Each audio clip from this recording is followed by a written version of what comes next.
いろいろ考えたんだけど、オファーを受けたいなって思ってるの。謎解きカフェタイムって確か人気漫画を実写化した連続ドラマだよね。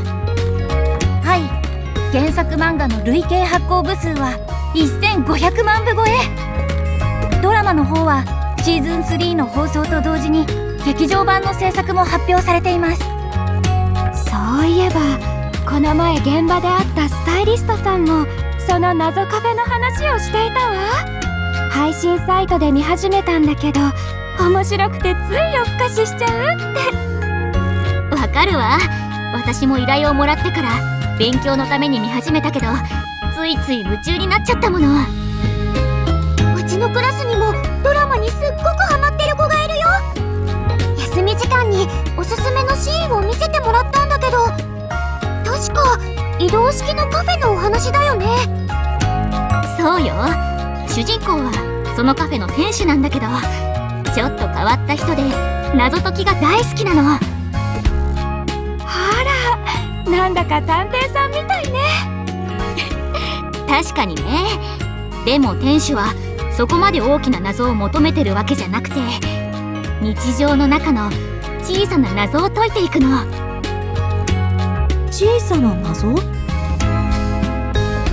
ええ。例えば子供がなくしちゃったおもちゃのある場所を当てたりとか、昔誰かに言われて引っかかった言葉が本当は全然違う意味だったことに気づかせたりとか、そういう些細なことね。でもその謎が解けることでお客さんはちょっとだけ気持ちが軽くなったり前に進めるようになるの。なんだか素敵ね。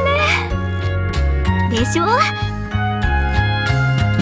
ただ店主にも何か秘密があるみたいで、ずっと同じ場所にはいないって決めてるのよね。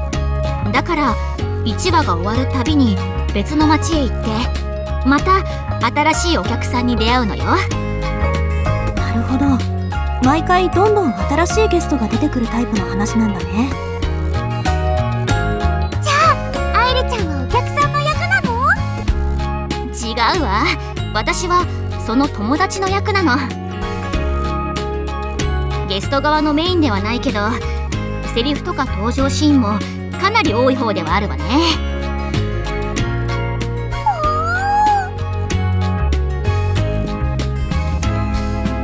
すごいな。過去の出演者がまとめてあるサイトを見るとゲストまで含めて演技派の俳優さんばっかりだね。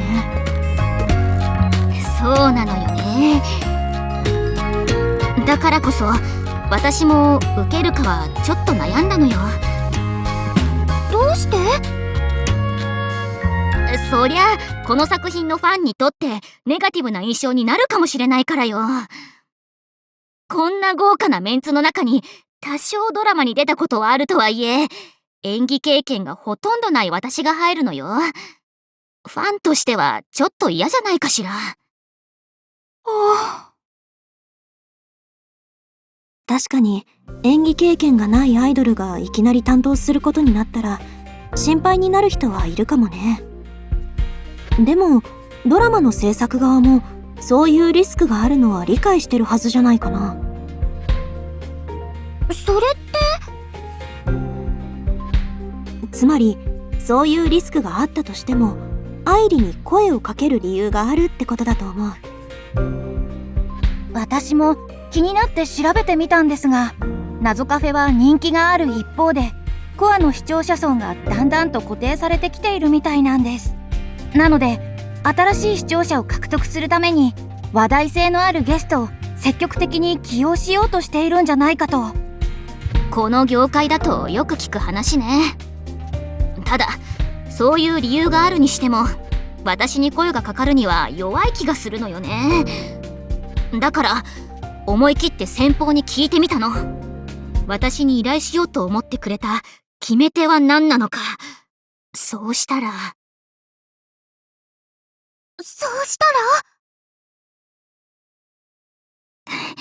漫画を見ながら説明するのが早いわね。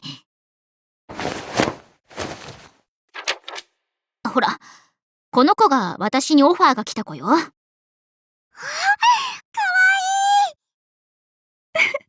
当ね。それに、この子。やっぱり、愛梨ちゃんに似てる気がするわ。確かに。実際それが決め手になったみたいなの。メイクとか演じ方次第でそっくりになるはずだって力説されたわ。なるほどね。原作のイメージに合わせてのキャスティングなんだ。ええ、ドラマの制作側は過去に私がやった演技の仕事も見た上でオファーをくれたそうなの。確かに演技の経験は浅いかもしれないけど、演じられるポテンシャルはありそうだって、そう期待してくれてるみたい。愛梨ちゃん、依頼の話を聞いてすぐに原作の漫画を全巻買いに行ったんですよね。ドラマもシーズン1から履修中よ。引き受けるかどうか決めるのに相手のことを知らないで判断できないもの。そうしたらどの話もすっごく面白くて感動したのよね。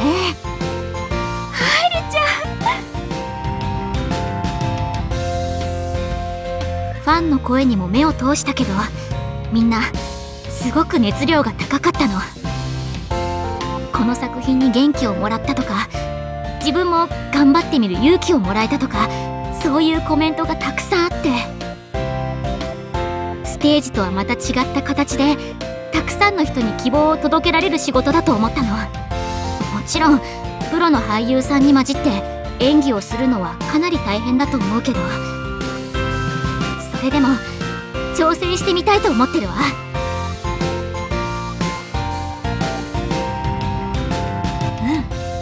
いいと思うな。愛梨ちゃんなら絶対にできるよ。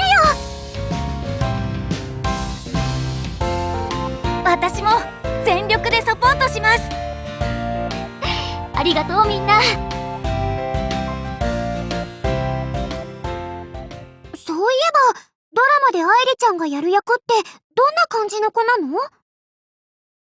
どんな感じ？性格とか設定とか。